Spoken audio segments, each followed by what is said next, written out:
Cinema hero Andhra Pradesh deputy CM Pawan Kalyan Telangana రాష్ట్రం గురించి తెలంగాణ ప్రజల్ని అగౌరవపరిచే విధంగా మాట్లాడటం అనేది చాలా బాధాకరం.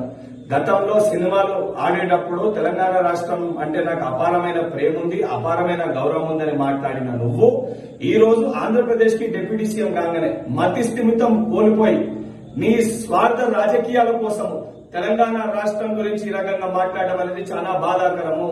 నువ్వు నిజంగా నీకు సిగ్గుంటే నువ్వు మాట్లాడిన మాటలకి కుటుంబ సమేతంగా తెలంగాణ రాష్ట్రాన్ని విడిచిపెట్టి వెళ్లి ఆంధ్రప్రదేశ్ లోనే ఉండు.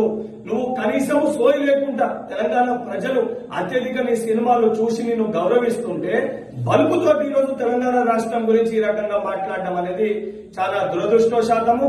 నువ్వు ఇదే రకంగా నీ వైఖరికి నువ్వు తెలంగాణ ప్రజలకి తెలంగాణ రాష్ట్రంలో ఉన్న ప్రతి ఒక్కరికి క్షమాపణ చెప్పకపోతే తెలంగాణ రాష్ట్రంలో నీ సినిమాలు ఆడనివ్వము. నువ్వు రేపు పొద్దున తెలంగాణ రాష్ట్రంలో తిరుగుతే నిన్ను పరిగెత్తించి తెలంగాణ రాష్ట్రంకి వెళ్లి కూడా తెలంగాణ యువత తెలంగాణ ప్రజలు తరిమి కొట్టే పరిస్థితి ఏర్పడుతుందని చెప్పి పవన్ కళ్యాణ్ హెచ్చరిస్తున్నా.